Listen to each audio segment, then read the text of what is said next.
You started it on me. Oh, we're going live, I guess. All right. Keep that one to myself. Well, we're coming to your city. Gonna play our guitars and sing you a country song. We'll all be flying higher than a jetliner. And if you want a little bang in your yin yang, come along. Come on, welcome aboard. Indiana Sports Beat coming to you from the Golf Club at Eagle Point Studios on this Wednesday, brought to you by the great folks at Andy Moore Honda of Bloomington. 0% sales event going on right now. You can get more to your door with AndyMooreHonda.com. French Lake Resort and Casino open for business, waiting for you to come on down. I can't wait to get back. It's a beautiful place. Joined by Matt Taylor today. Matthew, how are you, brother? Hey, what's going on? Man, just hanging in here, waiting for. I hear there's snow coming. And I was like, man, we've been so lucky so far this year, but I hear there's some snow headed our way. I'm up in Indy, and it's been good. It's been good. I'm on the south side, and we've had a couple of really cold days. We had a little bit of a dusting, whatever day that was, Sunday during the championship games in the NFL. So we were just kind of like, you know what? We're just gonna put on some chili, watch some football. It's cold as hell outside. We're just gonna hunker down and chill inside. And that's that's one of the things about this whole pandemic. Obviously, we didn't have to deal with this last winter, so we were still kind of like out and about doing stuff, as much as you could during the winter months. But now that like the pandemic is still going on and you have to be inside, there's nowhere you can go. It's kind of a drag that we're in the last final stages of the doldrums of the pandemic. Every day is getting a little bit better with the vaccine, which is great, but can't wait for the weather to turn. We can get out and do more stuff. And again, every day is going to get a little bit better and better and better with the vaccine. That is gigantic there. I can't wait. I can't wait to get it myself. It's like I'm hiding. You're like running out. I'm like, I don't want to. I was just reading earlier this morning. Asia Durr, who was I don't know if she's a former player. I can't remember. I think she's gone, but she played for the women's Louisville basketball team. College. Very, very great program. Women's program, and she was a big part of the run that they're having had, but she's battling it. She's lost 32 pounds. This girl's in as great a shape as you can be in, but she's been battling this and has lost 32 pounds, hasn't played basketball in 6 months. It's just weird how certain people, I think, get hit worse than others, and sometimes there's no rhyme or reason as to who that might be. She's a current basketball player? Well, she's either just graduated or she's still with him. I think she may be gone, but she's that young. She's in that age. She's in her early 20s at worst. Well, still, no. I mean, that's the thing about this. You have no idea. Well, we're still learning every day about how severe this is, and evidently there's different cases, different strands. Don't want to get political at all, but I mean, you just have to take this as serious as possible. And my wife does a really good job of tempering my expectations, because I want to go. Like, I want to go do this. I want to go do that. And I'm like, oh yeah, by the way, there's still this going on. Like, I forget in the back of my mind, and she has to kind of calm me down, because we still have, we have kids, and, our grandparents, or, our parents, I should say, the kids' grandparents, they do a great job of watching them. And so we're incredibly blessed with the daycare and all that stuff. So we have to take that in consideration, and all that we do and all that we're exposed to. So I'm just going to be happy. And I don't know what it's going to be. I don't know if it's going to be later this year or 2022, 2023, but just longing for the day where I don't have to think about, oh my gosh, I can't go there because I forgot my mask at home, or, screw this whole social distance, lexicon and lingo. I can't wait for like this to all be behind us, and we can kind of go forward and get back to the things that we love and enjoy, and we don't have to have all these limitations and protocols. Yeah, that's the thing. It's the small things. It's like, oh, hey, I'm gonna run out here real quick. Oh no, I can't do that. It's like all these little things. The big ones you kind of realize and think real quick, but it's all these little things. Yeah. Things to do with my daughter, all kinds of things. Oh, we can't do that. Oh, we can't do that. It's like, man, it is. And being a kid, I think about being. Because I loved being a high school. I can look back at high school and think I had a blast. I had a freaking blast. Yeah. Wouldn't trade it for anything. She is not getting to have that experience. Or not just her, all these kids. I can't imagine. Have that senior experience, man. I'm like going, just stinks. It's not fair. Yeah, it's not fair. I mean, to a very small and lesser extent. I mean, my oldest daughter's 4, and we signed up just because it's perfect this time of year. We signed up for the Children's Museum in Indianapolis because it's something during the winter where we can take her to, a couple hours here, a couple hours there. We had the membership so we can kind of come and go. We can't even do that now because, again, it's inside. And, I know it's open for business and they're doing the whole, numbers counting thing with the attendance and the close contact stuff. But it's just, what do you feel comfortable with? And again, with our situation, we just don't want to risk it. So yeah, not even having that as an option is a big time drag. And so I just can't wait for the weather to turn, give you another option to be outside. And, you can be on the lake or you can take her outside with the, do some swing sets. Every parent right now listening to this is nodding their head and they understand what we're talking about. Those that don't have kids are like, whatever, we'll just go back and watch Netflix. No big deal. Yeah, old school stuff. Just go back and watch Netflix. The old standby. Indiana officially named their new DC, Matt. Charlton Warren from Georgia. I think it sounds like a pretty good hire. You got a guy that's coming from a place that knows football. Yeah. The guy that he replaced actually in his former position as DB at Georgia is coaching as the head coach at Michigan State. So, and he left his position as DB coach to become a head coach. So those guys, it's big time football knowledge. And that's what I think Indiana needs as much as anything is more coaching experience on the staff, because man, oh man, geez, they got the freaking talent, man. They got guys coming back that I didn't expect to come back next year, Matt. Indiana does, you mean? Yeah. Ty Freifogel, number one. Yeah. I thought he was gone. I also saw a lot of guys that, from a fan perspective, it was disappointing. I mean, great for them because they get to pursue their NFL dreams, which is all you want for a kid when you recruit them, and that's what you develop them for. But just, again, selfishly as a fan, they're big-time players, and you want guys coming back. But you follow this a lot more closely than I do because, again, at the end of the day, I'm just a big glorified IU football fan. But is the – take the scales of guys leaving versus guys coming back, which is heavier? Oh my gosh, it's not even close. The guys coming back.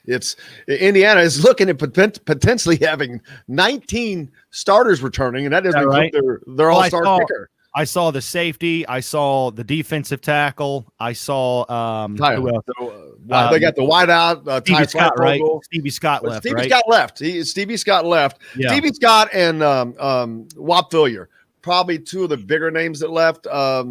There's a couple more I'm left, but those are probably the two bigger names. Ty Freifogel, I expected to leave. He's coming back. Mm-hmm. So you get a Michael Penix. Ohio State is going to have to replace Justin Fields, and replacing players is never been a problem for them. But they have to replace their quarterback. If Indiana gets a healthy Michael Penix back and 19 returning starters, they have got to be on par to face Ohio State for a title. What about offensive line? How's that looking? Most guys coming back, and you've got some grad transfers that are coming back, and you've had some grad transfers. There was a transfer from Ole Miss immediately after the bowl game, after Indiana played Ole Miss. I saw that. Bowl, yeah, I saw that. Got transfers to Indiana. I'm like, that's a great statement. A great statement. It's like Charlton Warren, Indiana's new DC. Well, from a schematic standpoint, is it going to be the same, or is he going to come in? Is he going to implement some new things? No change. Tom Allen is huge on no change on defense. They're running what they run, and I get for these guys, that's probably not a difficult thing. I mean, if you're at a level where you can be a DC, you've seen it, you've been around it, these guys know this stuff. It's just like turning a page and let's move to this chapter instead of this chapter. But I move ahead. Yeah, I do agree with you, though. It was nice to see from an Indiana standpoint that the program be on the level where we're done hiring the up-and-coming guy from the MAC or Conference USA to give him his first shot as a defensive coordinator at the Power 5 level inside the Big Ten. Now we're getting guys that are leaving, to your point, major Power 5 conferences in the SEC, and they're going from defensive backs coach or linebackers coach to being a defensive coordinator in the Big Ten. That's what you want to see. And I think you're exactly right. I think you need more Power 5 legitimate background coaches on this staff to kind of supplement what Tom Allen is building down there. Yeah, prior to coming to Indiana, Warren coached at Florida, at Tennessee, North Carolina, Nebraska, and he spent a decade at the Air Force Academy. Well, he's got experience. He's got big-time experience. And you can say that for the entire football program because, again, I've been a fan watching sort of from afar my entire adult life when it comes to Indiana football. And not that I'm huge into recruiting, but just, again, looking from afar, it's like throughout the course of time, Indiana football players, recruiting-wise, they would pick IU over schools like, teams from the MAC or – a guy would pick IU over Toledo or Western Michigan or Ball State. Now guys are picking IU over Wisconsin and Michigan and Auburn. I mean, that's a big time deal. And you're seeing that play out inside the trenches. I mean, for years, again, I would go to games with my dad and we would sit 5-6 rows behind the IU bench and you would look at these guys and you would say body type wise, that's not a Big Ten player. That's not a guy that can compete up front against a guy from against a nose tackle from Wisconsin. There's no way. Now, guys, I mean, you just look at the sideline, just the eye test, and now, guys, you're getting Big Ten level players, and in fact, you're getting some of the best players inside the conference, which played out last year to a 1-loss season, and your only loss was a 7-point deficit or a setback to Ohio State. So they've closed the gaps in a lot of ways in terms of recruiting, and I give them a ton of credit because normally you have to win big like they did this past season in order to do that, and they've already done that without winning big, and I think the windfall from this past season is going to play out in the next 2-3 years. Now their recruiting classes obviously are only going to get better and better and better, and they're going to continue to close that talent gap with Ohio State, and I think you're exactly right. I think they're going to be able to compete and possibly knock off the Buckeyes as early as next season. It'd be awesome to see. Tim hit us up on the Andy Moore Honda hotline. New DC Warren has offered a Georgia recruit. Do we see a few of these Georgia recruits following him up to IU? Yeah, that's another thing. Indiana's already done a good job with that Florida pipeline. They're starting to really widen out through the South. Georgia, they've got like 5 guys from Georgia now, but absolutely. When you bring in somebody that was coaching at Georgia, well, hell yeah, that's going to help you. I mean, because those guys, that's all they do is get around. Exactly. So looking forward to that. But look, we got plenty more to talk about. The Colts, man, quarterback option for the Colts. There's a lot of names out there that people would like to have. It's kind of like Indiana basketball. I mean, they can talk about problems that they're having, and people need to get a new coach, all that. Man, that stuff is really preliminary because, first of all, I don't think that the Indiana's coach is going anywhere from a financial standpoint. And then the names that are being thrown out, you start looking at what is their contract situation? So there's a whole lot of financial implications, especially with this year. That's going into all these sports. It doesn't even matter what sport it is. But man, it's almost, COVID is almost giving a lot of people passes. Not everybody. I've seen some get the axe already, Matt. But yeah, we'll talk about all that and more. Cal Neddenriep is going to join us later. Jordan Holes will be on as well. But you're listening to Indiana Sports Beat right now, coming to you from the Golf Club Eagle Point Studios. Back with more right after this. Hello, everybody. Jim Coyle from Indiana Sports Beat. When I'm not covering. Well, that was easy. Easy peasy. It's easy pie, man. So what do you normally do? And I'll ask you this on air, actually. So what do you have to do in the off season? Are you kind of done with your Colt stuff? No, it's a full-time job. And so it's not. So like there's other responsibilities. Oh yeah. Like during the season, obviously it's just like hair on fire, go, go, go. Right. With this, there's 2 different speeds to it. There's in season and out of season. So I still keep busy, but it's nothing like during the season. You can kind of work at your own pace, and it's not, during the season, it's literally 7 days a week, and you can't even shut your brain off because it's that intense. Oh, but trust me, I know. With this, it's just like with the NFL has done such a good job with the ebbs and flows. I mean, every single month they have some sort of tentpole event to stay in the pulse of the NFL or the sports news cycle, right? Because in February, you've got the combine. March, you have free agency. April's the draft. May, June, OTAs and mini camp. July, training camp. And then obviously August starts the season. So between all of those events, there's ups and downs to the busyness of the job. And then we're still doing podcasts, radio shows. I have to oversee all of the production stuff. So all of our affiliates and their contracts, I got to mess with that. So it's kind of, it's content with shows, but then also like a lot of business and managerial stuff. That's a lot. That sounds like enough to keep you busy. It is very much a jack of all trades job. Like you have to know, basically anything radio falls on my shoulders. All sounds like job security when you have that much responsibility. Yeah, there's one of one. That's the thing. It's the Colts have done such a good job, and I give Jim so much credit for. I mean, he hasn't laid off a single employee. There's been no furloughs, but it's going to reach a point where, I mean, if we're back next season and we're still not at full capacity and we still have to do, if season tickets and capacity still way down and sponsorship money and revenue still way down, he's going to have to let people go. The Busch Light drafts every Sunday, Monday, and Thursday. Leroy's Tavern also features a $6 daily lunch special from 10:30 a.m. to 1 p.m. Monday through Friday, featuring a sandwich, fries, or onion rings, or a 7-inch pizza and a non-alcoholic drink for just $6. Be part of the karaoke fun every Friday and Saturday night. Leroy's Tavern, a West Side tradition for 50 years at 2659 Mount Vernon Avenue. This segment is brought to you by Bubba's 33 in Clarksville. Pizza, burgers, beer. Singing, that was quaking, my mind was aching, and we were thinking of you. Boy, ACDC always gets you woken up if you're not already. Welcome back. Indiana Sports Beat coming to you here on this Wednesday from the Golf Club at Eagle Point Studios. Brought to you by the great folks at Andy Moore Honda Bloomington. 0% sales event going on right now. That's never happened before. You can get 0% APR financing. More to your door with AndyMooreHonda.com. French Lick Resort and Casino open for business. Waiting for you. How long's it been since you've been to French Lick, Matt? Boy, it's been probably 5-6 years now. I'm not a huge golfer, but I know the course down there is awesome.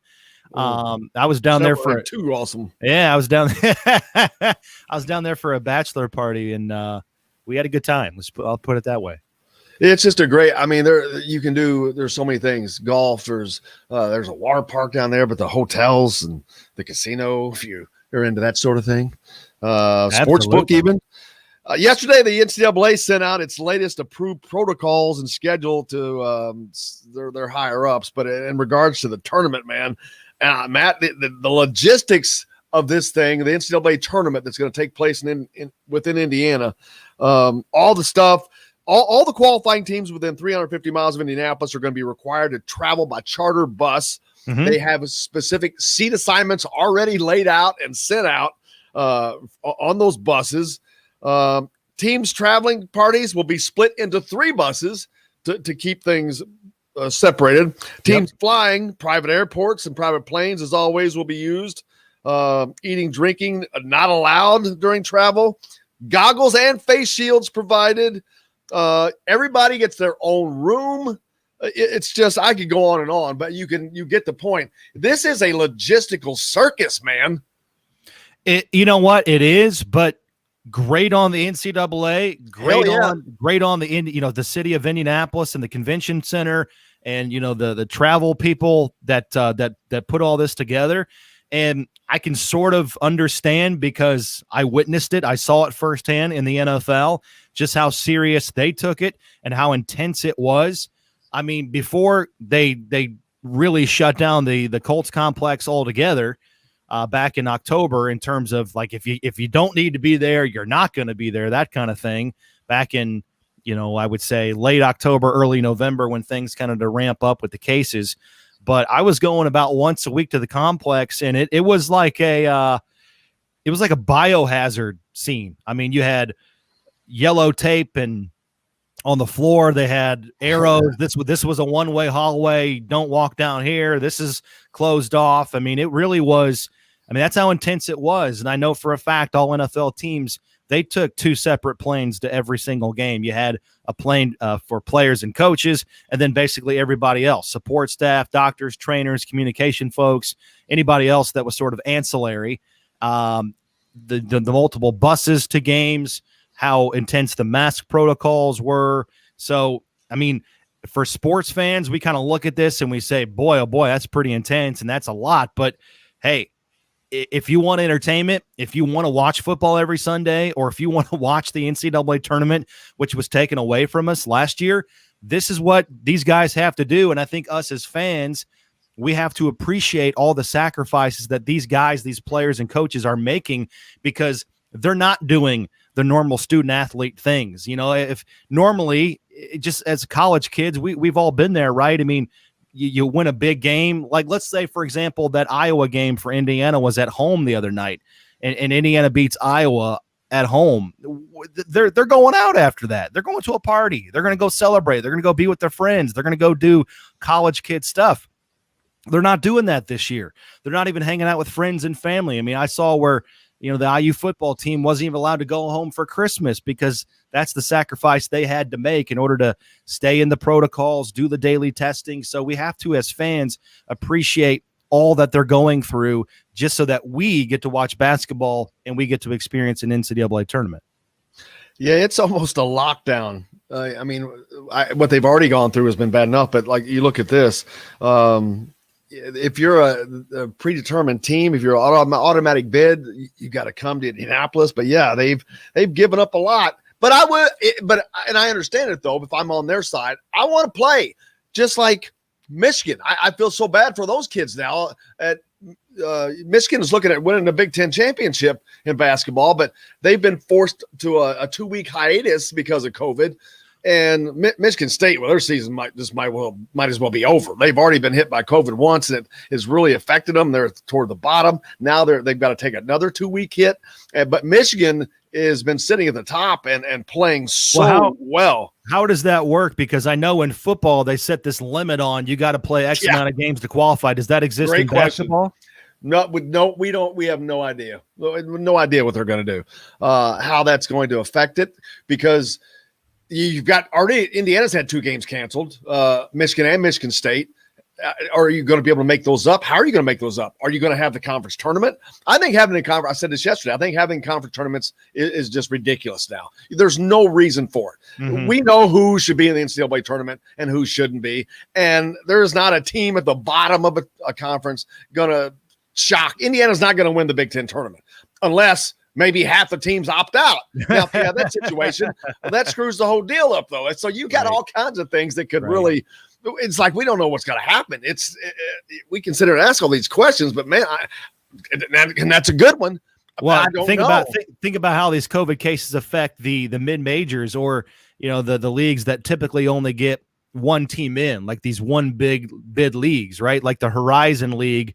I have no idea how their season's going to this point because I don't have a chance to follow, but typically Valparaiso, right, does really well inside the Horizon League. And let's say for whatever reason they can't play in their conference tournament, and we all know that you have to win your conference tournament to make the NCAA tournament, but they are by far the best team from their league and they don't have a chance to play hypothetically. Then what do you do? Then is the NCAA tournament even more of a, you know, I don't want to use the word sham, but it's kind of, it's watered down even more than it usually is. Yeah, it's going to be interesting. I've been loving watching Big 12 basketball. Man, I've been talking about it, and it's just every time, every game, every night there's a 1-point game, and it's with these top teams. It's Kansas and Oklahoma, or it's Oklahoma State, or it's Texas Tech, Texas. Every night they're a 1-point game. I'm like, man, they are fun.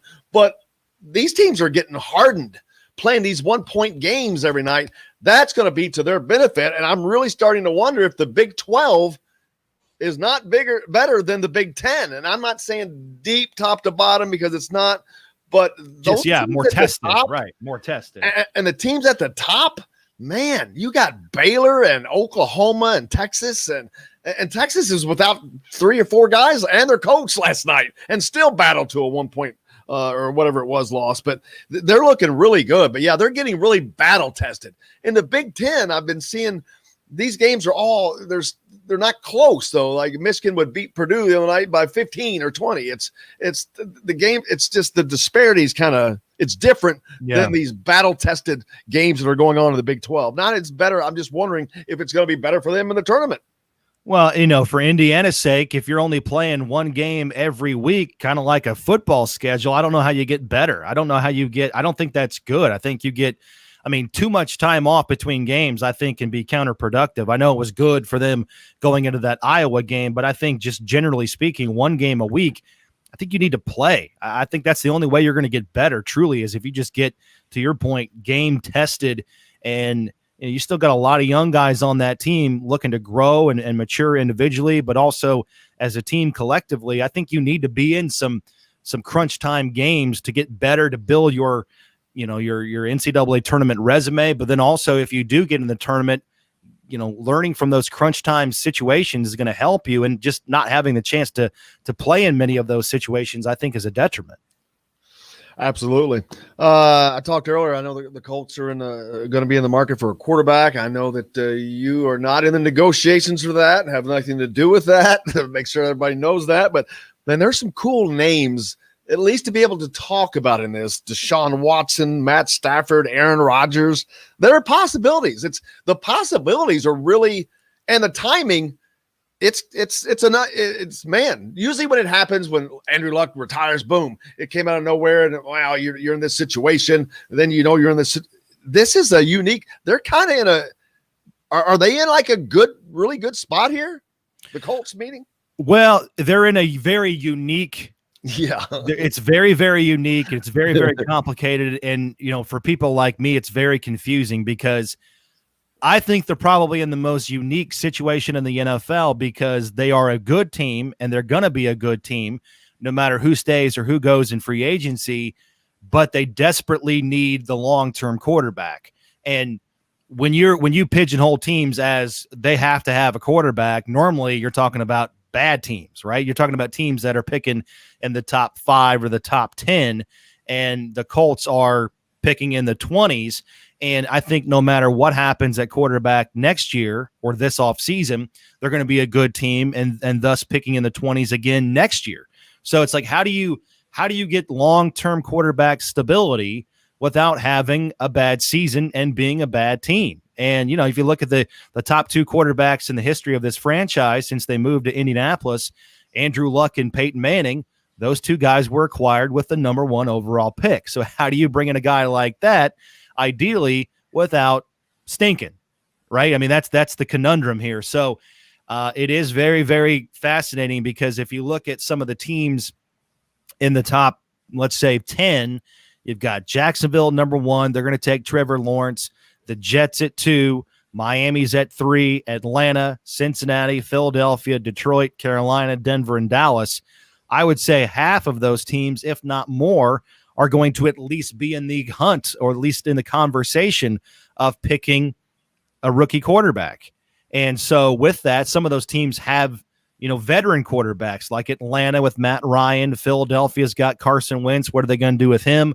I think Nick Sirianni, who is the offensive coordinator for the Colts, who just took that job, he was hired with Carson Wentz in mind. So I think he stays. Detroit, obviously, they might be in the conversation for a quarterback, knowing that they're going to trade Matthew Stafford. Carolina might be in for one. Denver might be in for one. So bottom line is, if the Colts want to move up high in the draft and trade some draft capital to move up, I think it's going to be very difficult to coax some of these teams out of their draft slot. And so I think this might be the year where it's tough to do that. And so I know I've said a lot here, but I think it all kind of boils down to the biggest question for me, Jim, is how important is it for the Colts to win and win big as immediate as 2021? I think that's the biggest question for this offseason, and I think their actions and what they do this offseason will answer that question, because all I know is this: if they want to make the playoffs as early as next season in this AFC, which is absolutely loaded, you had 8 teams win 10 games, you had 7 teams win, every playoff team won 11 games. So all I'm saying is if you want to make the playoffs in 2021 with this crowded AFC, you're going to have elite level quarterback play, above average quarterback play. I don't think you make the playoffs with some of the holes that they have at left tackle. They need edge rusher. They need cornerback. They could probably still use some more depth at wide receiver. I don't think you make the playoffs with all of those holes and needs, plus let's say a rookie quarterback or a young quarterback in this AFC with, I count 10, 11 teams that have stability now at QB. You look at, all these teams are not going to go anywhere. The Chiefs are still going to be around. The Ravens are still going to be around. The Bills aren't going anywhere. The Browns aren't going anywhere. And then some of these bad teams with young quarterbacks that are obviously going to improve with Jacksonville, Cincinnati, elsewhere. You look at what New England might do with a rookie quarterback or a young quarterback, pairing him up with Bill Belichick. So again, bottom line, I'm saying if it's important for the Colts to remain in this win now mode with a lot of their young players and their core players under financial control and still on their rookie contracts, then I think you have to go get a proven veteran quarterback if, again, winning big in 2021 is really important to you. If you're going to give yourself a little bit of the leeway and maybe sacrifice some prime years from guys like Darius Leonard and DeForest Buckner and Jonathan Taylor and so on and so forth, Braden Smith, Quentin Nelson, if you're willing to do that, then you might go for, a guy in the draft that you deem worthy of moving up for. But it's all about evaluation, because if you give up a first-round pick this year and a first-round pick next year and maybe or 2 or 3 along the way to get a quarterback that you like in this year's draft and you're wrong, that sets you back 4, 5, 6 years, as we've seen time and time again in the National Football League. Yes. Speaking of which, the Super Bowl coming up, and damn it, Tom Brady. What? All you can say, 10th Super Bowl. He goes to a different team, different system. It's like, wow. I'm not a Tom Brady fan, but you cannot not be impressed by what this old man's doing, man. We've got the old and the new with Tom Brady and Patrick Mahomes going at it. It's almost like a passing of the torch, possibly, unless Tom Brady wants to hold on to that torch a little longer. Yeah, this is setting up to be one of the greatest, just quarterback matchup games in the history of the Super Bowl.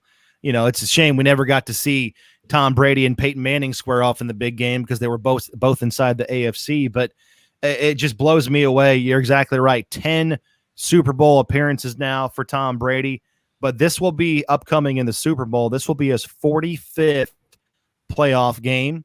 Tom Brady has more playoff appearances, more playoff games than 21 different franchises. He's played in more playoff games than 21 different NFL franchises.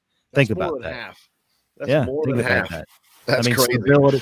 And, it's funny, and now everybody wants to talk about, well, who was the bigger cog to the success in New England all those years? Was it Brady or Belichick?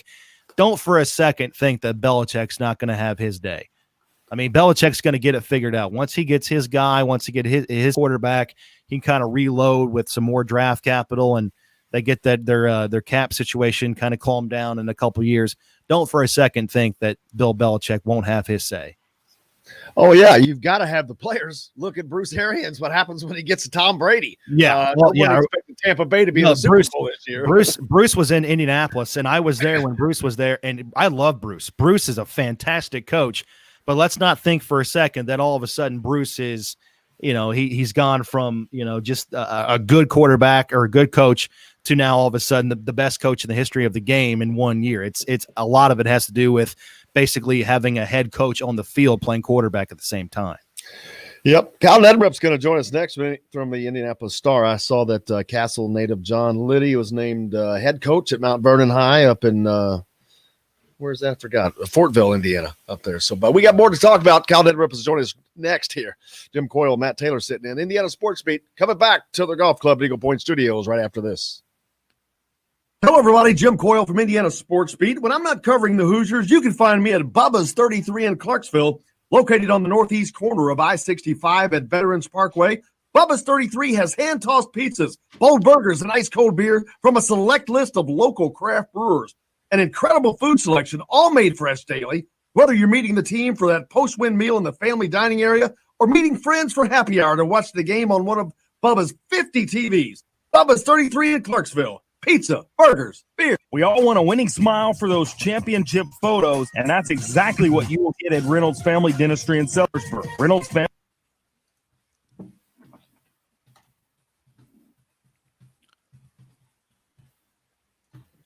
Hey, Jim. Yes, sir. So is this a radio show too?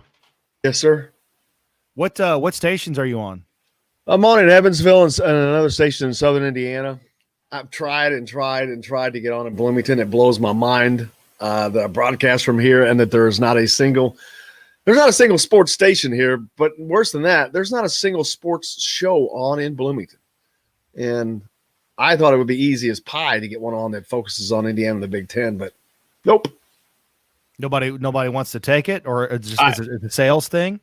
I guess they've got the one station that was perfect for it. You know, they've got the financial guy during the day and Rush Limbaugh. Yeah, but they've got time if they wanted to. That's why I don't get, because I'm like, I can make this an hour for them, but it makes no sense because there's no way that this would not sell better than anything that they're doing now. I mean, hell, everybody I have on is IU people. Do you sell it? I do personally. I mean, I've got sponsors like Andy Moore Honda and French Lick and then the others you hear on here. Yeah. Plus, being connected to it is a radio show, but it gets broadcast as a podcast as well, obviously. Yeah. But being carried on the Rivals deal, the Hoosier.com, that's at like 2.5 million hits a month. Mm-hmm.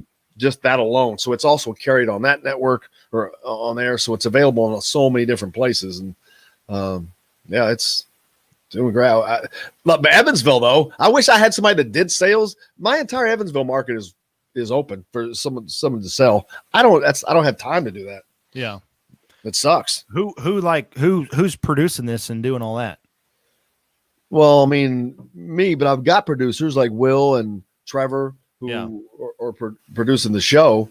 Then I've got writers that 10:30 a.m. Kyle isn't on yet, but on your I'll add him whenever he hops on. Yeah, no problem. $6. Be part of the karaoke fun every Friday and Saturday night. Leroy's Tavern, a West Side tradition for 50 years at 2659 Mount Vernon Avenue. This segment is brought to you by Bubba's 33 in Clarksville. Pizza, burgers, beer.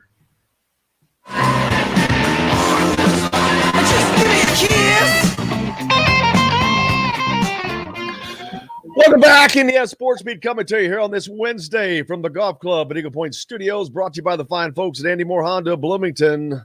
0% sales event going on right now. Never happened before. You can get 0% APR financing on any Honda of your choice. You can get in a Honda at andymoorehonda.com. More to your door. French Lake Resort and Casino open, waiting for you as well. Beautiful, beautiful places down there. Man, the golf's coming around the corner, but hit the blackjack up. Man, a lot going on in basketball. I've been falling in love with Big 12 basketball, Matt. I talked a minute ago about those games, and I've had a blast watching those. They've been fun. They're battling every night. Last night, like I said, it was Texas and Oklahoma, I think. Went back and forth. Just fun watching those games. It's fun watching college basketball. That's why, we mentioned earlier about the NCAA releasing these tournament COVID protocols to make sure that this thing happens.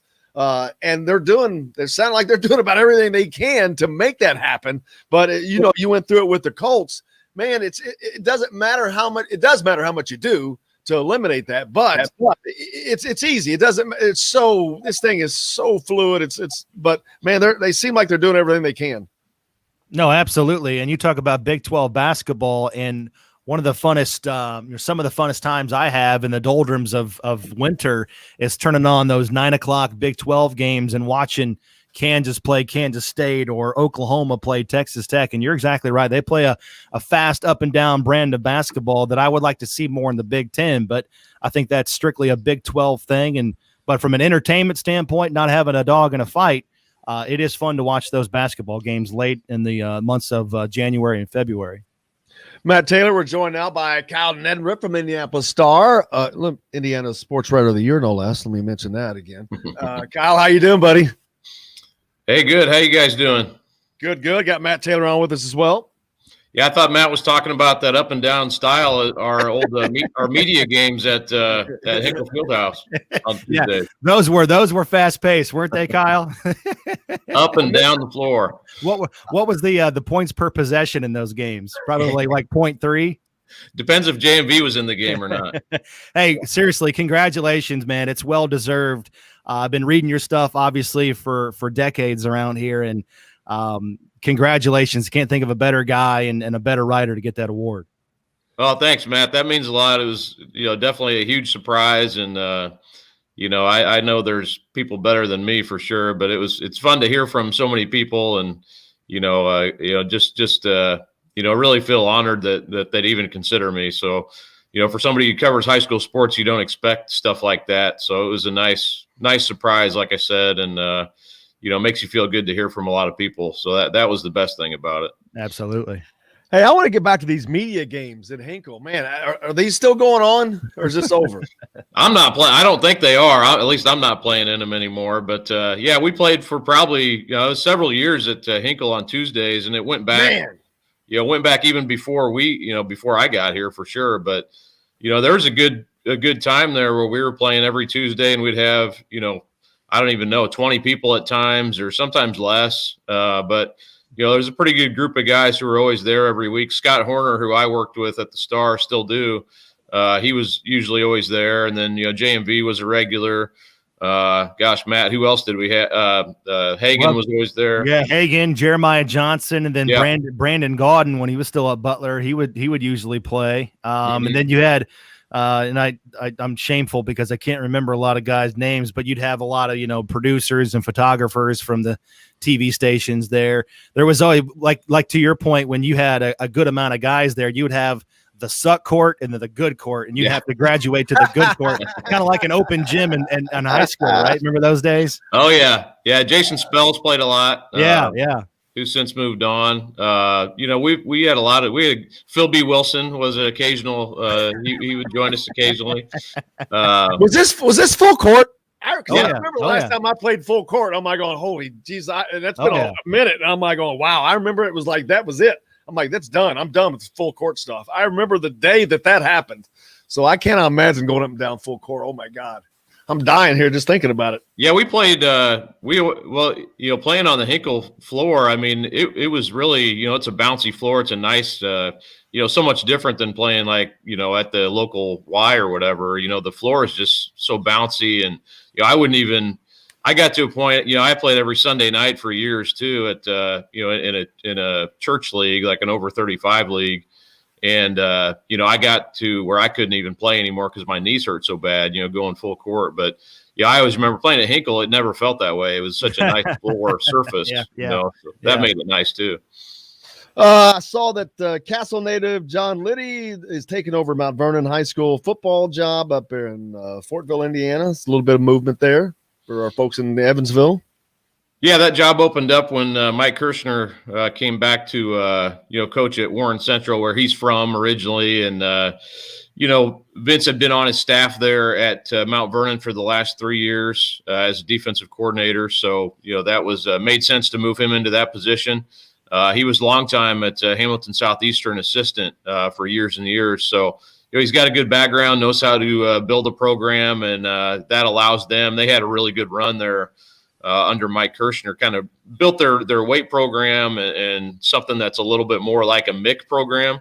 And haven't been out there. I mean, great facilities. Mount Vernon's got a lot of support in the community, and they're close enough to Indianapolis where you get some people who move in from like Lawrence Township and places like that. So, I think that's not even a sleeping giant because they're already doing really well. But I think that's a program that's really going to stabilize and stay there at the top. And I know, Ron Colley beat them this year, after Mount Vernon beat them the year before, but, that was a pretty good Ron Colley team. As we saw, they went on to win state. So I think that's it's a program that's going to stay near the top and probably battle with New Pal, year in and year out here for the near future anyway. Hey Kyle, I was there basically I was kind of following you around with the high school football tour doing radio stuff, and it just seemed like we always had a MIC game of the week. And So I got to know Mike pretty well. Why do you think he left Ben Davis and now he's coming back to another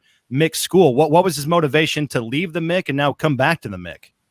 Well, I think I asked him that too. And I think Ben Davis, it was kind of time. He felt like, they'd done all they could. He just was coming off a second state championship. And, that senior class in 2017, was he knew as freshmen, this is a group that could win state. If you remember, that team was just unreal. Reese Taylor was quarterback and nobody really touched them all season. But I think at that point, he kind of felt like once I get this class over, it's probably time to move to something else. Sometimes even in a program like that, your message can become a little bit stale or you feel like you need to shake things up. Yeah. So I think he saw Mount Vernon as a good opportunity to do that, maybe step away from a 6A program where it's so intense all the time. But I do feel with Warren Central, I think there's a pull of home for him. He's from that side of town. He went to Warren Central. He started his coaching career there. He's familiar, with Warren after being in the MIC, obviously on the other side of town. And I think there's probably part of him too. And he even told me this is I think there's an ego thing. You want to coach at the highest level, and the MIC is the highest level. It's 6A football. Yeah. It's a big time program. And I think that's part of the reason why, Mike wants to get back into it.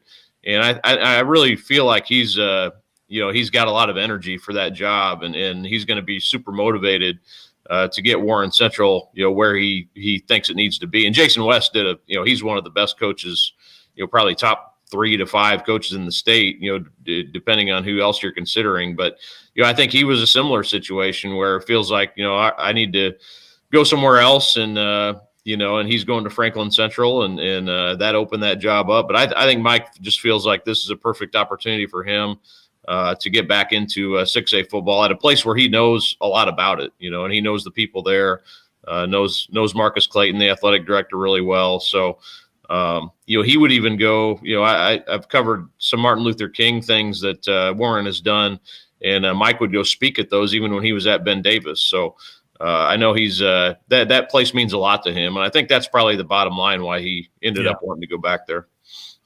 These classes, man, I'm so old that I was at Floyd Central. We were 3A, and that was the top. That was the top class then.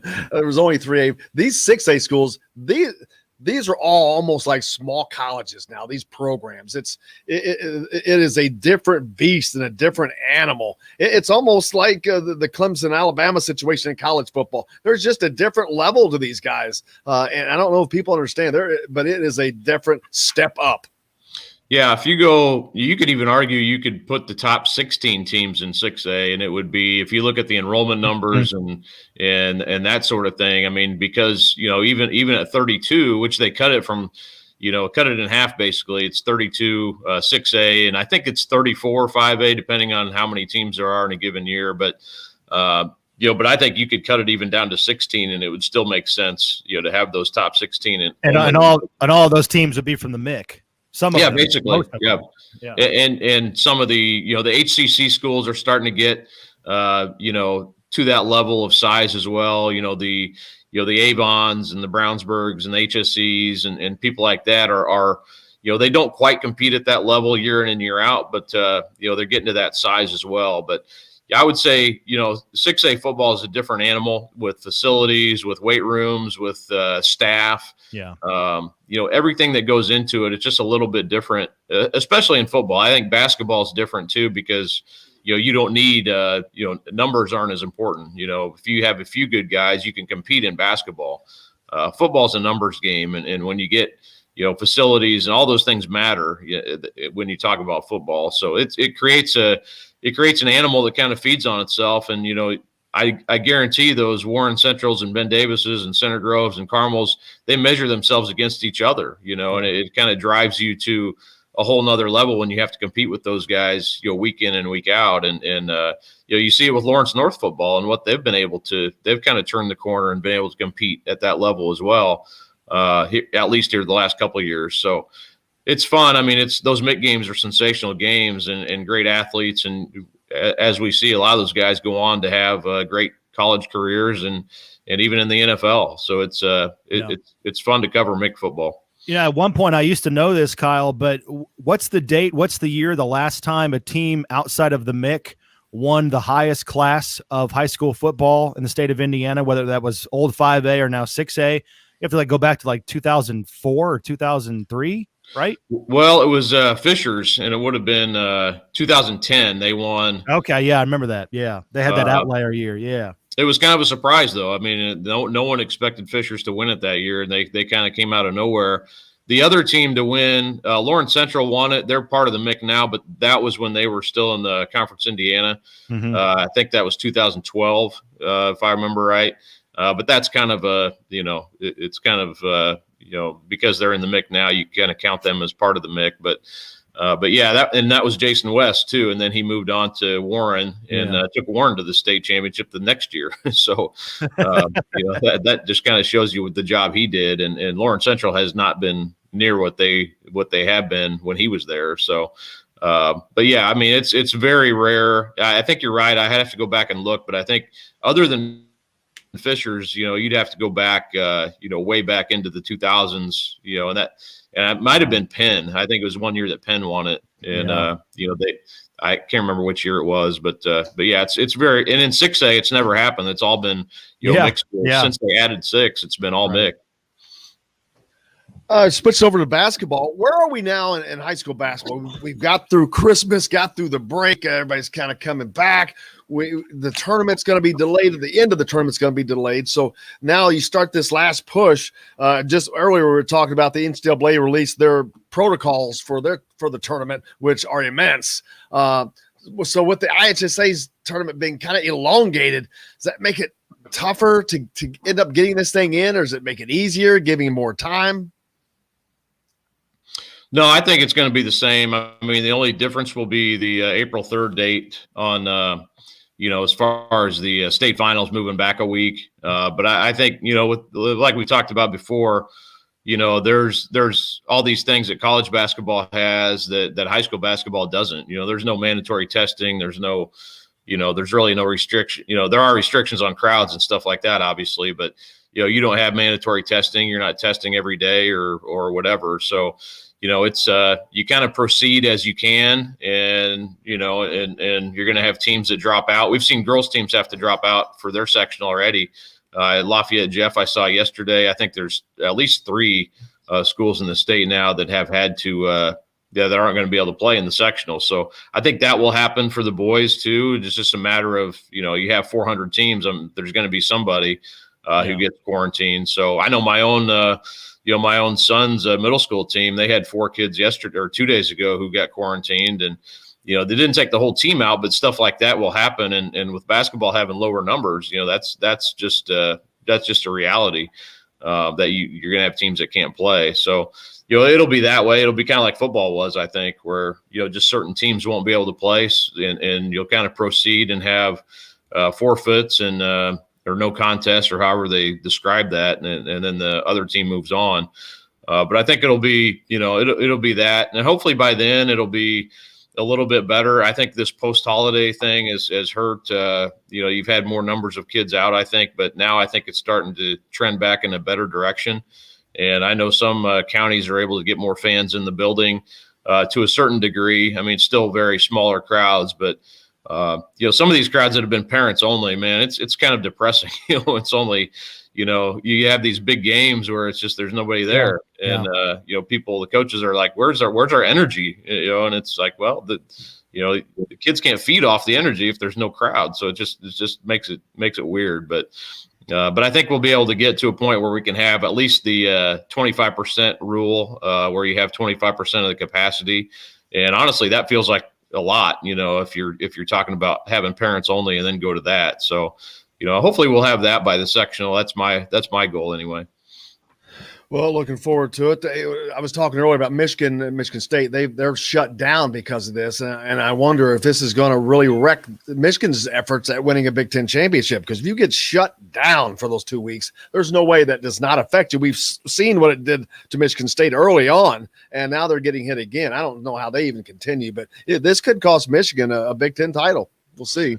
Yeah. I mean, that's to do that right now. It's just man, that from a basketball perspective alone, that's gonna set you back. And then they've had a great season up to this point too. So that's too bad. Tough for them to have to go through that. But yeah, I mean, every state's different, as we know. Every county's a little bit different, and I think you have to muddle through it the best you can. And I'm hopeful by reading some of the stuff this week. Maybe by July or whatever, we'll be back to feeling somewhat normal again. But you have to kind of ride it out here for the next several months, unfortunately, and do the best we can.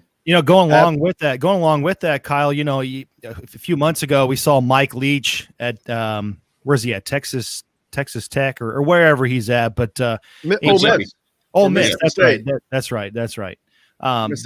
Mississippi State. Correct me. Yeah. So, but anyways, he's talking about how just hard the season is for him.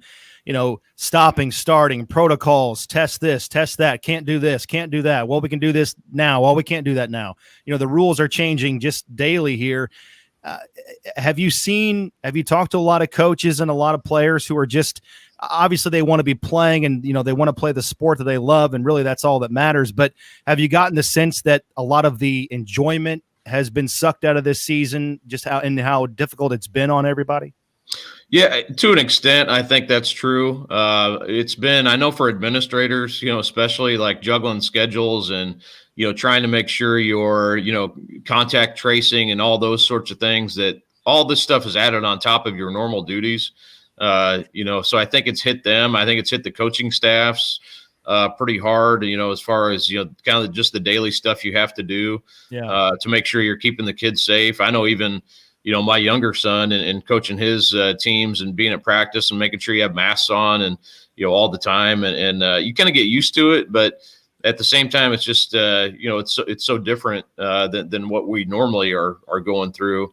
So I think from a kid's perspective, I've talked to a lot of kids about this, and, they definitely feel like, especially in basketball where, I know like the LNLC game, normally that's the band's there, the crowd's packed and talking to those kids after the game, it's just like, it just felt so different. I think there was, even though, going into it, it's still kind of surprising, once the game starts, that it's not more energy. This is a whole nother topic, but the whole recruiting aspect of, everything has got basically pushed back a year. So, these kids aren't getting recruited like they normally would, because you have these entire teams who your team is eligible to come back next year. Mm-hmm. And not all those kids will, some of them will move on or transfer, go NBA or, stuff like that. But, the recruiting aspect, it has changed dramatically for a lot of these kids who, just don't have the offers. They've told me like, yeah, I'm not getting called like I normally would, and it's not because they're having bad seasons. It's just, a lot of coaches just aren't recruiting to the level of what they have to, because they know they're going to have most of their teams coming back. So that's another, I think, interesting aspect of this season. Yeah. And I think honestly, it's made some kids kind of, probably play outside the box of what they need to and try to do too much at times. And I've talked to coaches about that too, but there's a lot of things have changed because of this. These are all minor things in the grand scheme, but yeah, it's been a different year. And then at some point, I think we'll look back at this in 20 years and be like, man, what a time that was, not only from a world standpoint, but from what we saw in athletics. So, it's bizarre. Like I said, I'm hopeful that, by next school year, it'll be somewhat back to normal. I do wonder though, after crowds being away, will they come back right away? Will it be back to, back to normal next year? I do wonder about that and how that will look, what crowds will look like next year. I just hope people don't find better things to do than to support local high school athletics, right? Because we've been forced to do other things and, keep us busy. I just hope that we go back to that normalcy and that routine of going to basketball games and going to football games to support the kids. Yeah, I agree. And I hope that is the case. It's kind of like, people have habits, and it's just, if you get out of habit, do you go back to your old habits, or do you kind of, and this was kind of trending that way anyway, where, people were more apt to stay home and watch stuff on TV or streaming. You know, but that one area, high school sports, was still the one where if you want to go see it, for the most part, you have to go out and do it. Now we have more streaming capability. But to me, man, I rarely watch live streaming. I always try to get to because I want to see it for myself. I want to see how the kids react, what their body language is like. I want to, see what even though there aren't crowds, just what the atmosphere is like. There's so much you miss by not being there in person. I really do hope. I think that's an important thing. Community-based athletics are based on community and support you get in person. So, I hope all those things come back like they did when we're able to do it, obviously, and when it's safe to do it. But I do wonder about that, because it was, like I said, it was kind of trending towards staying home and watching stuff on your computer. But I do wonder too. People are going to be ready. When it's time to get out again, I think people are going to be ready to get out and do stuff. At least that's my hope. I agree, man. Kyle, I cannot thank you enough. As always, we appreciate it. Look forward to doing this again next week, man. All right. Good talking with you, Jim. Thanks, Matt. Yeah. Good to see you, Kyle. You too. Kyle Neddenriep joining us here from Indianapolis Star, and we got Jordan Holes coming up next. You're listening to Indiana Sports Beat, coming to you from the Golf Club at Eagle Point Studios, brought to you by Andy Moore Honda Bloomington. We're back with more right after this. Hello, everybody. Jim Coyle from Indiana. Wow. We're not covering the Hoosiers. Matt, you can stay or you can go. It's your option. Jordan, coming on. I-65. I got to do this Ursay thing real quick. So, yeah, if you don't mind, I'll hop off. Oh, burgers. I appreciate you. All right, man. Be well. I'll talk at you soon. Thank you. That was Matt Taylor from the Colts. He had to go. Awesome. He was with us the whole hour, but he usually comes on Mondays, but since the season's over, switched it around. Man, I've been talking about the Big 12. I've been loving the Big 12. Those games have been fun. I saw Oklahoma. They beat Kansas the other day. Was that? Well, there's that. Yeah, they've just been back and forth. I've just been enjoying the heck out of those games. That's one thing. Tight. I hate that I haven't been able to watch. That's just part of being over here. I don't get to watch anything, man. Even like football, NFL football is like the only thing I can maybe watch, but I didn't even get to watch those games the other day. Well, you only got one left, so hopefully you don't miss that one. I probably will. Who knows? Leo. Hi. Say hi. Uncle Leo. Hi, baby Margaret. Hey, Uncle Leo.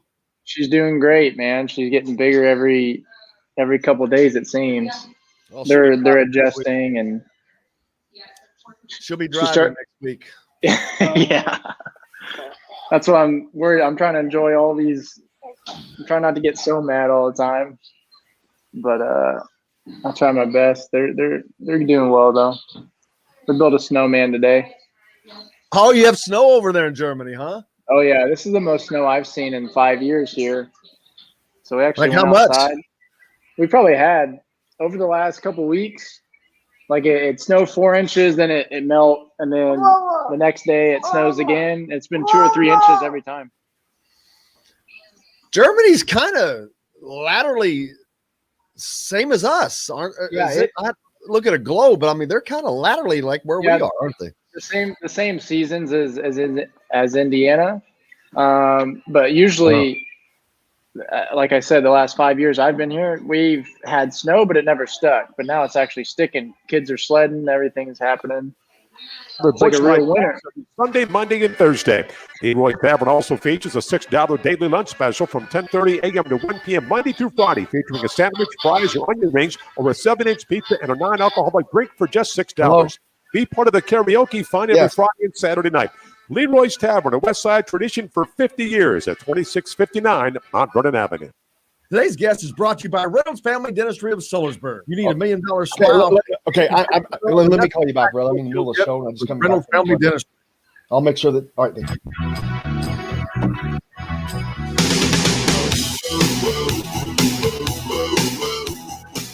Welcome back, Indiana Sports Beat, coming to you here on this Wednesday from the Golf Club at Eagle Point Studios, as always. Brought to you by the fine folks at Andy Moore Honda Bloomington. 0% sales event going on right now. More to your door, andymoorehonda.com.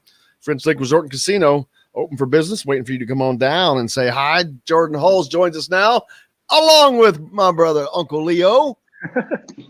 Oh, Leo's joining us today. Speaking of French Lake, would be awesome to go to. That's awesome.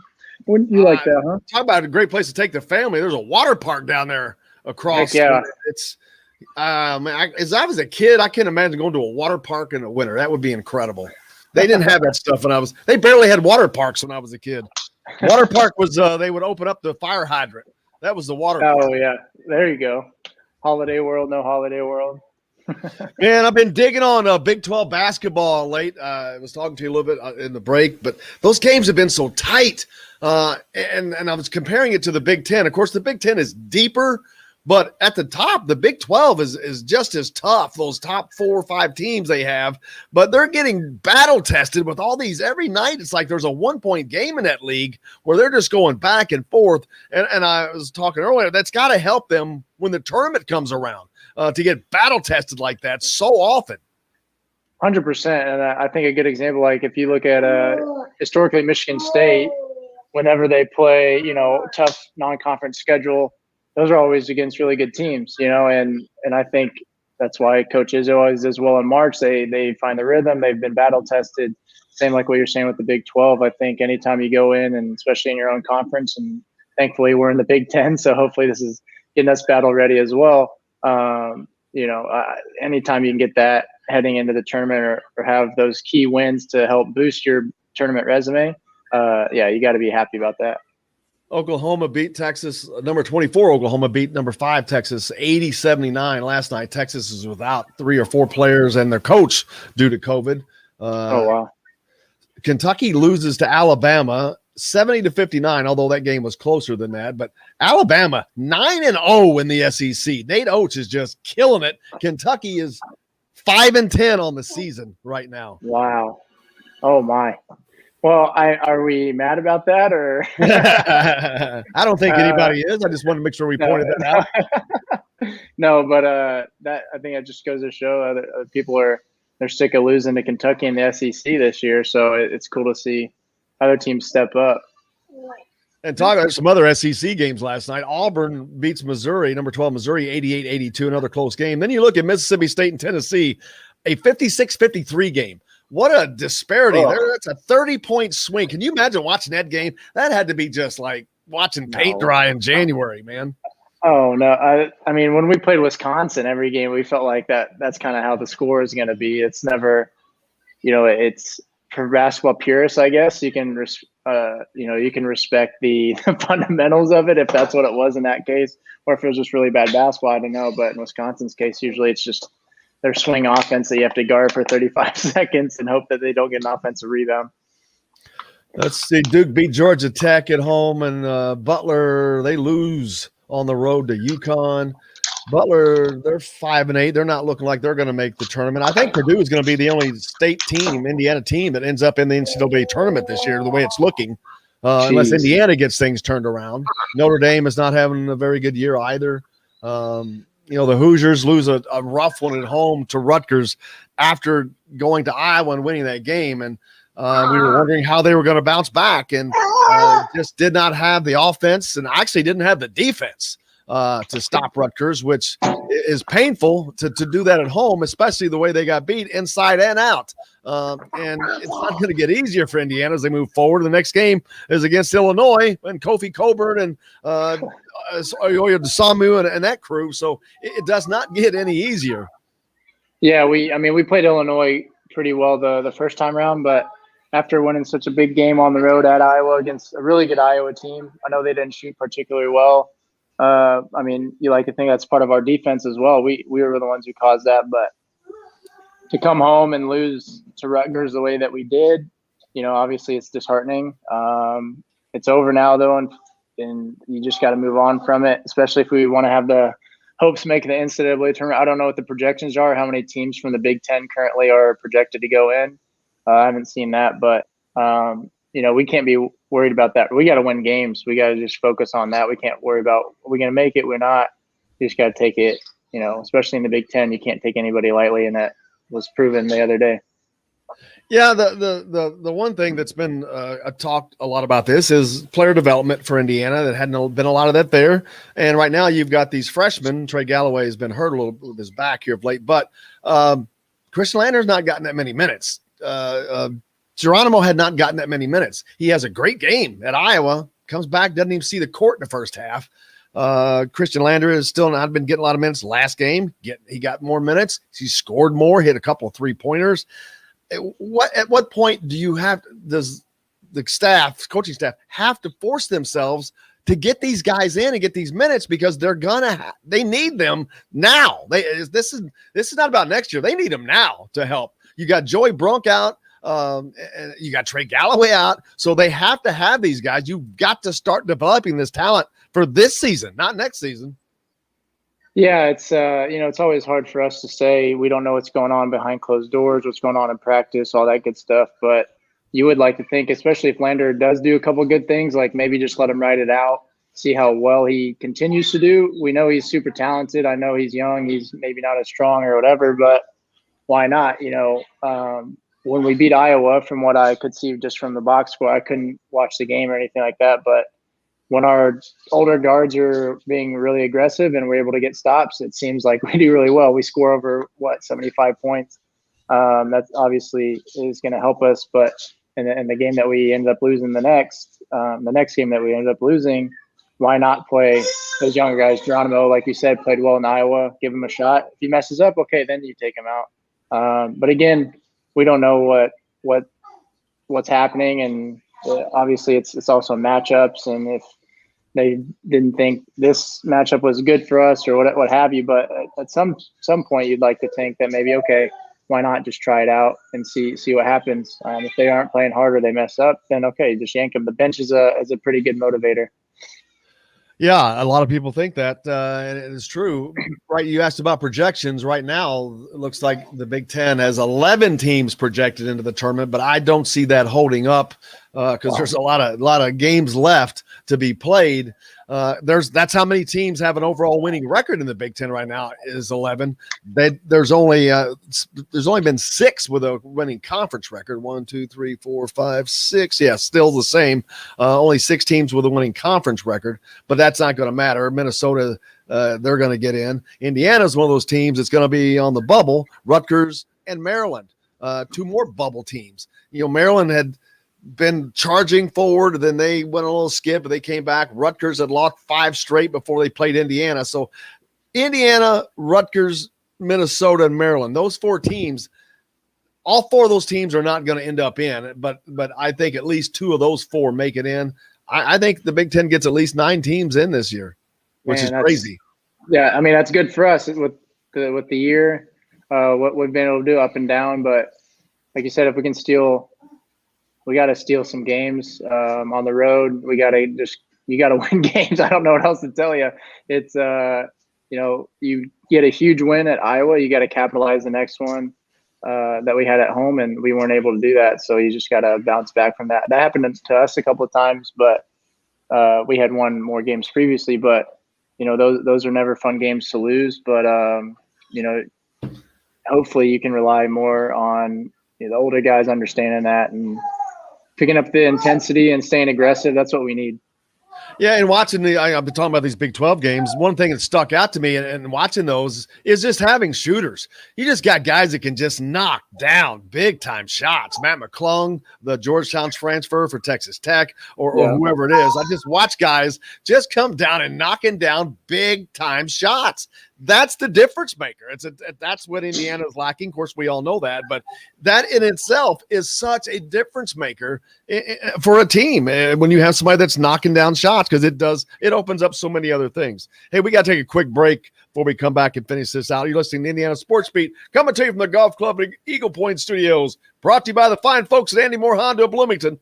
0% sales event right now. More to your door, AndyMooreHonda.com. Back with more right after this. Hello, everybody. Jim Coyle from Indiana Sports Beat. When I'm not covering the Hoosiers, you can find me at Bubba's 33 in Clark. When's your next game? We play Saturday. When did you play last? We played last Saturday. Wow, big week. Yeah, so it's once a week right now, and then I think we play like 4 games in 8 days. The scheduling here is ridiculous. It's unbelievable, but we play 4 games in 8 days in February, I think. Like the NBA, baby. Man, that's I'm about to look at that. That's a little much. That's a lot, especially when we play like just once a week, and the amount of minutes I'm playing is kind of like going to the NCAA tournament all of a sudden. Yeah, which I mean, it's great to play games. You get a rhythm and stuff, but it's a little different. But they have to do that because we have a FIBA break, so the guys can go play for their national teams or at least go like practice with them. So in February, we play the 7th, 10th, 12th, and 14th. And then we have 2 weeks before our next game. So they have to get, that's kind of partially why it's scheduled that way, but doesn't make sense, man.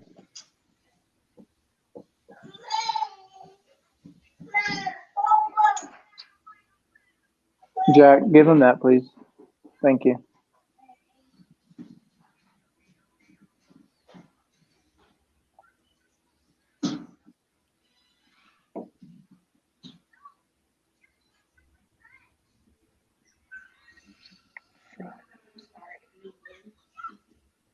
Here he is. Anything new there in B-Town? What's the late? Is there any like new rules, new anything? Nothing, man. Just waiting for these vaccinations to. Because the little bit I've read, like in places not here but other places where they're starting it 3 weeks after they start vaccinating, the hospitalizations has gone down, the number of cases has gone down. So it'll. I think we've reached the peak. Now that we got the vaccination, it'll at least like stem the tide, and then the water start going down. But yeah. I bet you I'm 2 months. I bet you I'm 2 months from getting a vaccination. I mean, I don't know when I'm going to get one, and so that means, and that's another month before it takes effect. Every Sunday, so Monday, I'm 3 weeks away. 3 months away from being vaccinated. So I got to battle this thing. 1 p.m. Monday through Friday, featuring a sandwich, fries, or onion ring, or a 7-inch pizza and a non-alcoholic drink for just $6. Be part of the karaoke fun every Friday and Saturday night. Leroy's Tavern, a West Side tradition for 50 years at 2659 Mount Vernon Avenue. Today's guest is brought to you by Reynolds Family Dentistry of Sellersburg. You need $1 million smile for those championship photos, and that's exactly what you'll get with Reynolds Family Dentistry.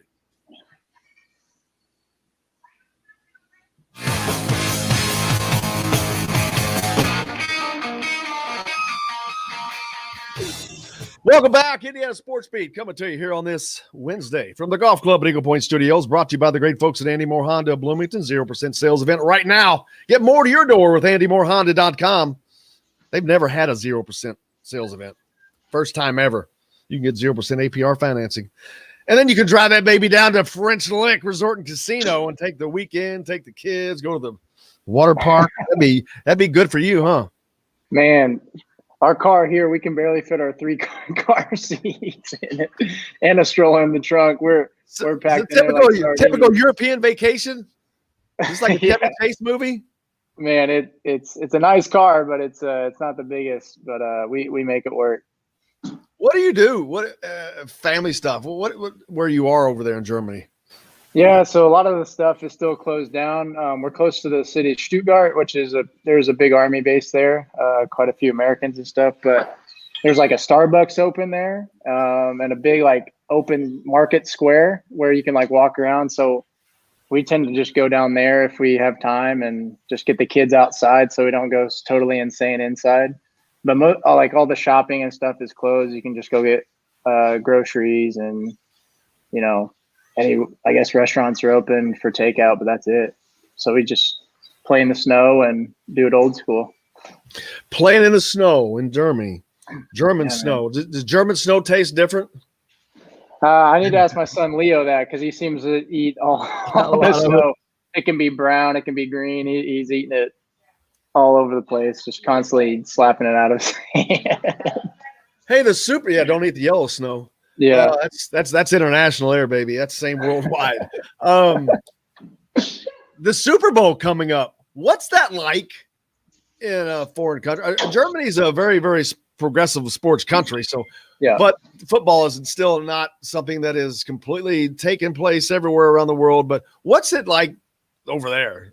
Yeah, actually, the following is a lot bigger than one may think. It's still nothing, crazy, but there's actually football teams here in Germany. Like they have a American Football League that goes on. There's actually a guy from IU who played in Germany last season. I can't remember, or it was a couple of seasons ago.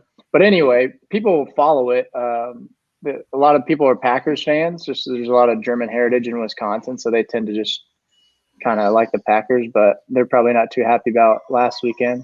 But enough Americans over here will watch the Super Bowl, or usually we'd watch the Super Bowl together, but we can't do that anymore. So, but the interest is there. There's quite a few guys on my team who actually watch the games, which is cool. What were you do for the? Do you guys? Because the time we got the time change, so that really screws you up. So that's like what's come on at 1 a.m? Yeah, we're 6 hours ahead, so whatever. I don't know when the game time is, but midnight, not midnight then. Yeah, so even you're going to be done with the game by 4 or 5 in the morning. If you had an off day the next day, then a lot of us American guys would do that. In a typical year, we could do that. We would have we try to make like American, nachos. Thanks, buddy. Chicken dip, all the good stuff that everybody eats for Super Bowl Sunday, or Super Bowl. Sorry, not Sunday, but game. Can't do that this year, unfortunately. Yep, absolutely. So, what do you do with the kids? Keep them indoctrinated. How growing up in a different country? That's something to. Because over here, you have certain things you're going to be doing that with the kids. What do you do over there to keep them? I don't want to say Americanized because maybe that's not always the best thing to be, but you know what I'm saying. To keep. Could you want to introduce them to the new experiences that they're getting, which is awesome, but at the same time, keep them for the ones that they're not getting that they will be getting when they come back. Yeah, I think we do a pretty good job of mixing it in. If we're just together all the time, they're only hearing English from me and my wife. But when we go downtown, like they're hearing German all the time. The food's a little different. Just the overall culture. Rain, snow, it doesn't matter. People are taking their kids outside. They're playing in the playgrounds. They're doing all that. So I think that's really cool. Not that we don't do that in the States, but they're definitely adamant about those kind of things and super, active and exercise, whatever it is. But the kids, they enjoy it, man. I think they're getting sick of mom and dad. They'd love to be going to their German kindergarten over here, but and that's really a good way for us to expose them to different cultures when they get to go see how school is over here, because it's completely different. Just how everything. Obviously, the language is the biggest thing, and that's what we were excited about coming back to Germany, is them brushing up on their German and keeping that going. But I try and teach them myself, but it's not going so well, and they don't like when I speak German to them. Yeah. Hey, Don Fisher was on with us yesterday, and one of the things he talked about was in the opening of the Rutgers game, pregame warm-ups, that some of the guys were at the end just kind of goofing around and whatnot, what things that you'll do, which is kind of normal probably, but I don't know that right now where Indiana is that it's normal. He likened it to a lack of team leadership. And I remember watching there were some things that stood out to me after he said that. I'm like, yeah, I remember seeing certain things. But when you're warming up for a game, how locked in are you during warm-up? Yeah, you want to find that right balance of being relaxed and loose and, being energized with your teammates. This year is different than any other when it comes to that, just communicating that stuff. But, it also came from in practice. We learned the hard way, if you're goofing off, if you're not taking the stretches seriously or whatever it is, that's kind of the way I grew up. Even, like you're in between the lines, it's all business, which I'm all for that as well. But you got to find that line of being relaxed, and when it is time, if it's just free shooting or whatever, and that's what's been said that you're allowed to do. But especially in this state, like you want to make it look like you are just on a mission each and every night. You guys are locked in. You want that body language to be portrayed that way. obviously I didn't see what Mr. Fisher saw or anything like that. But it's definitely, you got to be locked in, man. It's just no ifs, ands, or buts about it. It's just, if from me personally, like that's how I approach it. I'd rather look way more professional and way more locked in than, out there laughing and goofing off. I'm not saying don't go out there and smile, but you can tell a huge difference whether or not you're locked in.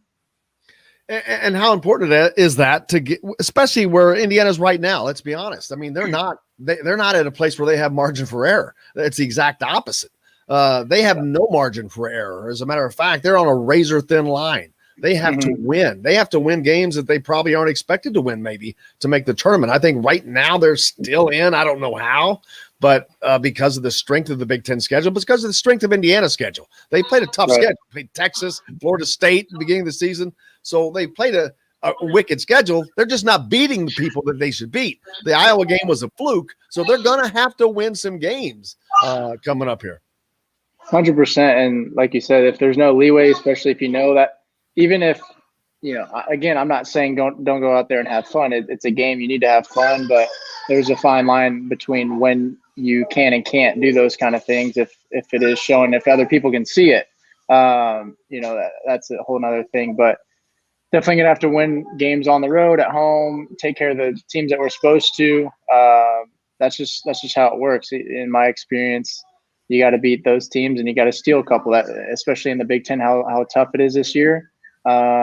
We have no leeway, and you got to be grown up enough. You got to look in the mirror and say, you got to hold yourself accountable. If you're one of the older guys on the team, hold everybody else accountable as well. When it comes to those kind of things, being locked in, I don't know. Maybe they were locked in and that's what they do every day. I don't know. But, if it's being portrayed that you're not, then you go out and play a game like that, then, that's when people can start to you should just knock that out from the very beginning. Don't even let people go to that thought process, so just trying to make the most of what's left on our schedule, and you got to get these wins, man. It's plain and simple.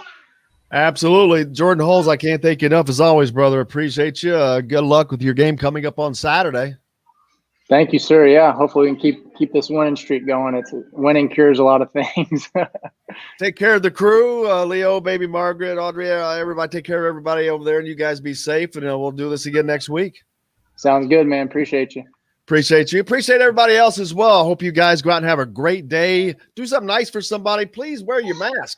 We'll be back tomorrow to do this again. We're going to try to get Charlton Warren on tomorrow. Dustin Schutte be with us. But until then, I'm Jim Coyle. I will see you on the radio.